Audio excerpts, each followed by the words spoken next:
Welcome everyone to Gamer Melt. Today we get a look at Intel's B660, the 12900K never got to 8 GHz, RTX 4090, 4080, and 4070 release win, and AMD's RX 7000 GPUs go 3D.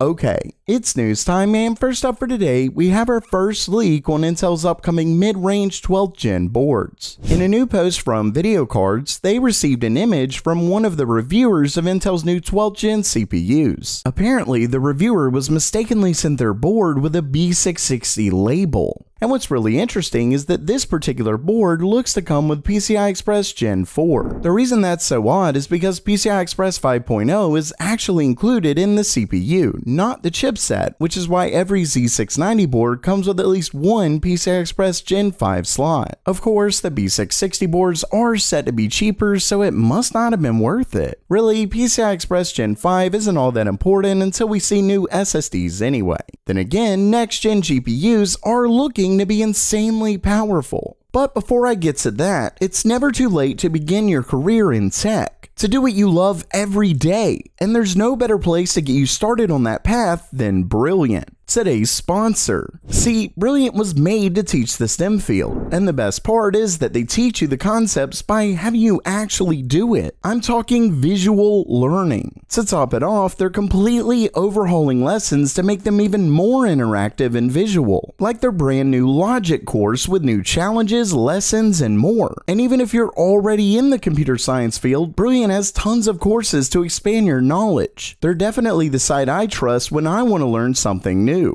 Whether in your browser or on your phone, you can learn the STEM field. So there's really no reason to wait any longer, especially since Brilliant is offering 20% off the annual subscription for the first 200 users who visit brilliant.org/gamermeld. Once again, that's brilliant.org/gamermeld.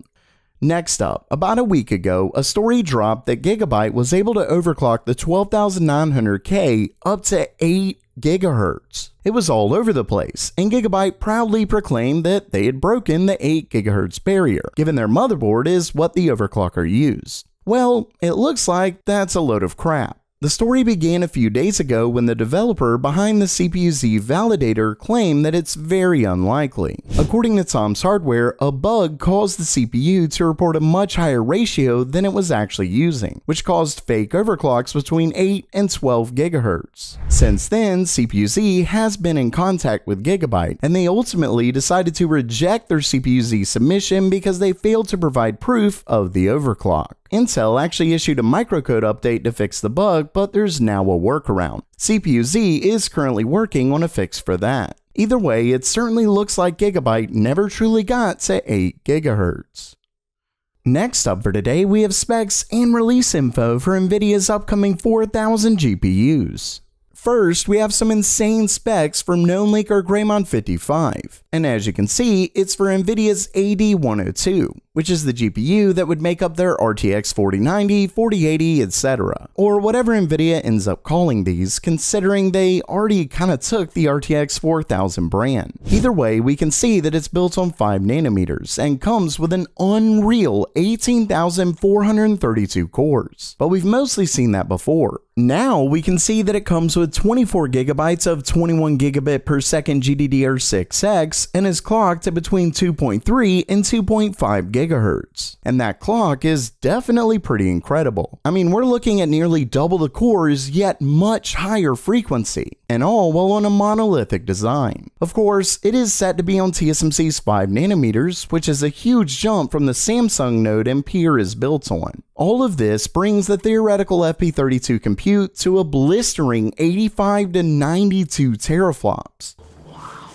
This thing is a monster. Unfortunately, it has monster power draw as well. Greymon55 is claiming between 450 and 650 watts. And speaking of the wattage, another well-known leaker, Kopite7Kimi, recently pinned a comment that says, "Rest in peace, PSU." Basically, a lot of leakers seem to suggest that next-gen cards suck a lot of power. Either way, with all of that said, we finally have news on the release. According to another tweet from Kopite7Kimi, the 4090, 4080, and 4070 are all set to come in Q3 of next year. Of course, that is a ways off, so it can change, but if it doesn't, hopefully stock will be back to normal by then. Please.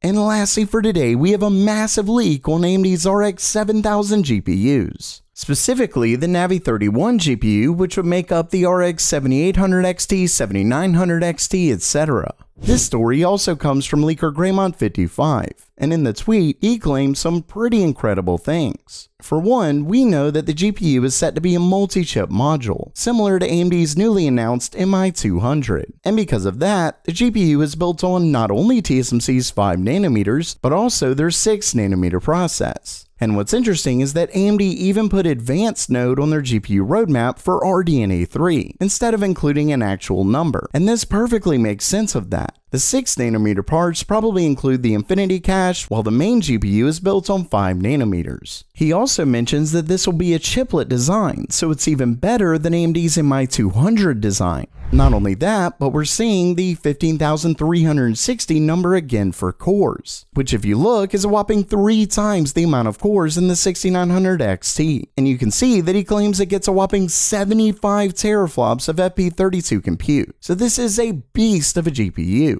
And of course, Nvidia's next gen can theoretically get more, but that's irrelevant for gaming when comparing different architectures. Next, it allegedly comes with 32GB of GDDR6 across a 256-bit bus. Then we see it gets either 256 or 512 megabytes of Infinity Cache, which isn't surprising given this is an MCM GPU, and that likely helps lower latency across the interconnect. Now, this brings me to the really interesting part. AMD is apparently bringing over their 3D stacking tech to Radeon with a 3D Infinity Cache. This could help bring the size of the GPU down along with potentially other benefits. At the end of the day, AMD's next-gen GPUs look to be a massive leap forward in not only performance, but technology in general. This is set to be an incredibly advanced GPU. Let's just hope it doesn't pull more power than my poor 120-volt outlet can give.